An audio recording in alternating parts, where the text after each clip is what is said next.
Hello everyone, welcome to the channel.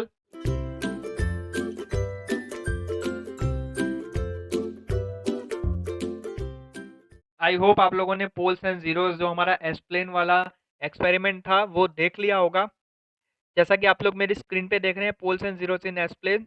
हम लोगों ने ये जो हमारा एक्सपेरिमेंट है, ये जो हमारी कोडिंग है यहाँ पे रखी हुई है। आज हम लोग जो है हमारा नेक्स्ट एक्सपेरिमेंट, जो कि हमारा 10वां एक्सपेरिमेंट है, zeros and poles in Z plane. S plane में हमने देख लिया था, अब हम लोग जेड प्लेन में देखेंगे। तो हम लोग आइए न्यू स्क्रिप्ट ओपन करते हैं। न्यू स्क्रिप्ट ओपन करने के बाद इसे हम लोग सेव करते हैं। सेव मैं नाम मेरा वही मैं रखता हूँ, पोल्स एंड जीरोस।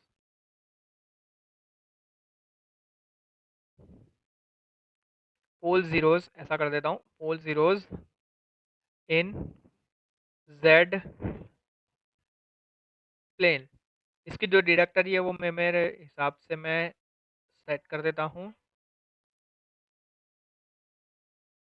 ओके, मैं यहाँ पे सेव कर देता हूँ। चलिए, तो आइए हम लोग इसकी कोडिंग स्टार्ट करते हैं। सबसे पहले जो वो हम लोग CLC क्लियर ऑल और जो हम लोग को क्लोज ऑल लिखते थे, वो हम लोग अभी यहाँ पे लिख लेते हैं। क्लोज ऑल नहीं लिखना है, क्यों क्लोज ऑल करते ही मेरा जो एसप्लेन वाला जो हमारा टैब खुला हुआ है वो बंद हो जाएगा। तो क्लोज ऑल यहाँ पे नहीं लिखते हैं। CLC clear all. इसके बाद जैसा कि मैंने यहाँ पे एस प्लेन में दो वेरिएबल लिए थे, एक न्यूमरेटर के लिए और डिनोमिनेटर के लिए, सेम चीज हम लोग यहाँ पे भी करेंगे। न्यूमरेटर के लिए मैं यहाँ पे ले लेता हूँ, न्यूमरेटर इक्वल टू हमें इनपुट देना है, तो इनपुट सिंगल कोटेशन के अंदर मैं लिखने वाला हूँ enter the numerator, enter the numerator polynomial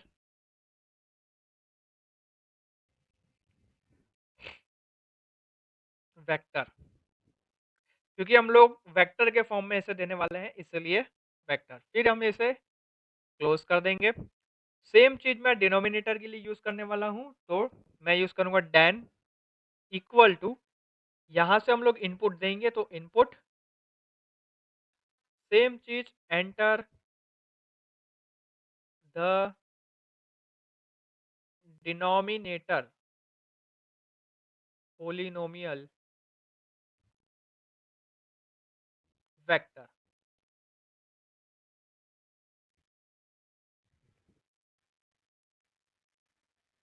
अब यहाँ पे मुझे, जैसा कि मैंने एस प्लेन में आप लोगों को दिख रहा होगा, यहाँ पे मैंने जैसे यहाँ पे एच फंक्शन लिया था उसका ट्रांसफर फंक्शन फाइंड आउट करने के लिए, तो यहाँ पे मैं एक एच फंक्शन लूंगा। जो मेरा ट्रांसफर फंक्शन होगा उसकी जो वैल्यू आएगी उसको फिल्टर करने के लिए, उसकी वैल्यू को फिल्टर करने के लिए, तो एच इक्वल टू मेरा जो भी ट्रांसफर फंक्शन होगा या फिर जो भी मेरी फिगर बनेगी ट्रांसफर फंक्शन की, उसे वेवफॉर्म को फिल्टर करने के लिए मैं यूज करने वाला हूँ फिल्ट।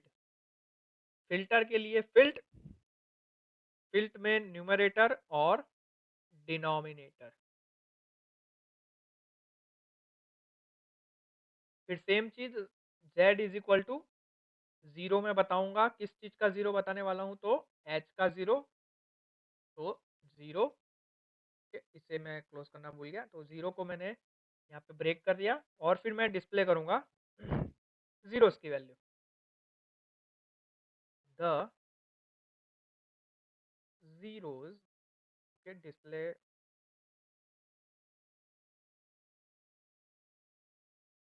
The zeros are at, break करूंगा और डिस्प्ले करूंगा मैं जेड, जेड प्लेन। तो मैं यहाँ पे जेड जीरो मैंने डिस्प्ले किया, ब्रेक किया। सेम चीज अब मैं यहाँ पे जो मेरा z मैंने डिस्प्ले किया, इसकी रेसिड्यूअल वैल्यू, इसकी रेसिड्यूअल z की वैल्यू को मैं क्या करने वाला हूँ, बताने वाला हूँ। तो मैं उसके लिए एक वेरिएबल ले लेता हूँ, जैसे कि r p और k, ऐसा मैंने एक वेरिएबल ले लिया। इक्वल टू मैं क्या दूंगा, रेसिड्यू। ये डायरेक्ट मुझे एक फंक्शन मिलता है z के रेसिड्यूअल को फाइंड आउट करने के लिए। तो रेसिड्यू z न्यूमरेटर और डिनोमिनेटर। ठीक, इसको मैं करूंगा क्लोज। उसके बाद मैं क्या करने वाला हूं, पोल्स की वैल्यू को डिस्प्ले करने वाला हूं, तो this the poles are at, the poles are at, okay sorry, मैं इसे क्लोज कर देता हूं और पोल को मैं डिस्प्ले करने वाला हूं, तो डिस्प्ले पोल यानी डिस्क पोल। इतना करने के बाद मैं जेड प्लेन बनाऊंगा, तो जेड प्लेन, स्पेलिंग देख लेना, स्पेलिंग मिस्टेक नहीं होनी चाहिए। जेड प्लेन नम न्यूमरेटर और डिनोमिनेटर, कोई डी डब्ल्यू एन नहीं है, डी ई एन है।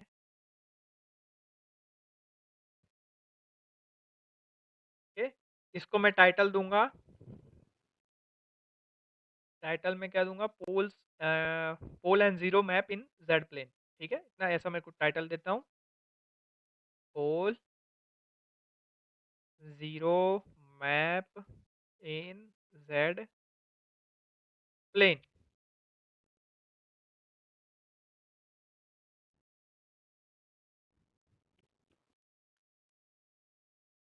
ओके, अब मुझे क्या करना है, अब मुझे ये फाइंड आउट करना है कि जो पोल्स एंड जीरोस हैं वो मेरे यूनिट सर्कल के अंदर है या यूनिट सर्कल से बाहर है।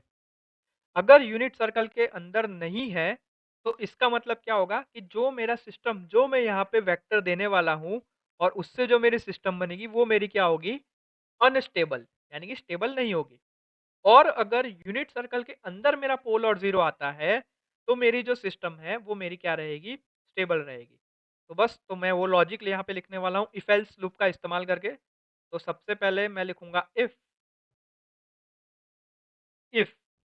अब जैसा कि हमने यहाँ पे एस प्लेन के अंदर इफ में मैक्सिमम रियल पी की वैल्यू ली थी, तो यहाँ पे मैं जेड प्लेन के अंदर जो हमारी एब्सोल्यूट वैल्यू है, पोल की जो एब्सोल्यूट वैल्यू है उसका मैक्सिमम मैं फाइंड आउट करूंगा, maximum absolute of P, maximum value of absolute p, which if this value is greater than or equal to 1, then what, then display what, display all the poles, all the poles do not lie, do not lie in within the limit, within the limit, uh, not limit, within the unit circle, okay, unit circle। अगर ये value absolute P की value greater than और equal to अगर 1 है तो क्या कहेगा कि सारे पोल्स जो हमारे यहाँ पे हैं वो यूनिट सर्कल के अंदर नहीं है।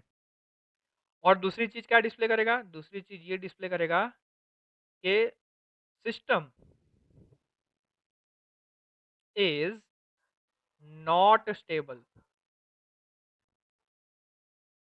System is not stable. ये तो वैल्यू हो गई इफ की। अब अगर एल्स की मैं बात करूं तो एल्स, एल्स अगर ये चीज नहीं होती तो क्या डिस्प्ले करेगा, तो dish all the poles, all the poles lie within the unit circle।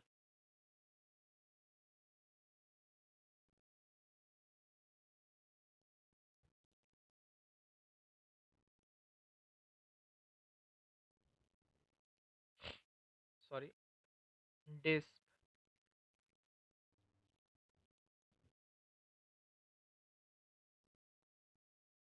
all the poles lie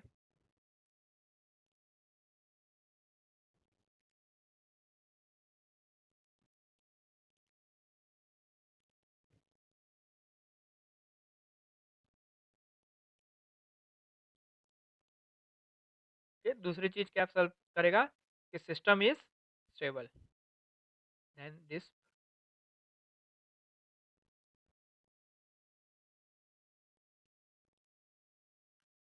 system is stable. Okay, और मेरा प्रोग्राम यहाँ पे एंड होता है, तो एंड। ओके, इतना करने के बाद मैं इसे सेव कर देता हूँ, और सेव करने के बाद मैं इसे रन कर देता हूँ। चलिए, तो मुझे यहाँ पे न्यूमरेटर की पोलिनोमियल की वेक्टर की वैल्यू पूछ रहा है। मान लीजिए मैं दे देता हूँ 100। डिनोमिनेटर मांग रहा है, तो मान लीजिए मैं डिनोमिनेटर दे देता हूँ 1 और 0.16 दे देता हूँ। चलिए, मैं मेरे हिसाब से जो भी देना हो मैं दे देता हूँ। ओके, तो मेरा आंसर यहाँ पे आ चुका है। चलिए देखिए,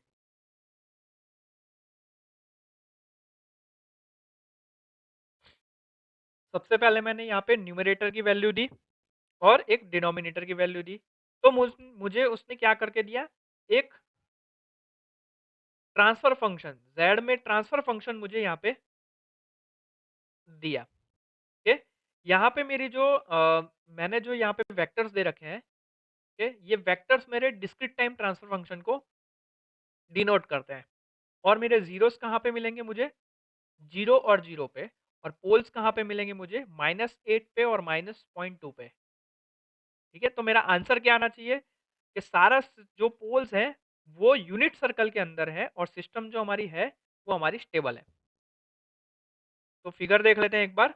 चलिए, जैसा कि जीरोस मेरे जो है वो 0 0 पे आने चाहिए, तो यहाँ पे मेरा 0 पे है, देख लीजिए पूरा 0 मेरा जीरोस पे है। ओके, पोल्स जो है मेरा वो -0.8 और -0.2 पे आने चाहिए, तो ये वाला जो है वो -0.2 है, और ये वाला जो है मेरा -0.8 है। तो ये मेरे जेड प्लेन के अंदर मेरे पोल्स एंड जीरोस जो है वो मैंने यहाँ पे with the help of MATLAB coding मैंने फाइंड आउट कर लिया। आई होप आप लोगों को कोडिंग में पता चली होगी, और आप लोगों को कोडिंग में यदि पता चली हो तो आप लोग इस वीडियो को लाइक कर देना, चैनल को सब्सक्राइब कर देना, और बेल आइकन पे भी प्रेस कर देना, ताकि ऐसे नए वीडियो आए तो उसकी नोटिफिकेशन आपको मिल जाए। मिलते हैं हम लोग अब नेक्स्ट लेक्चर में, तब तक के लिए जय हिंद।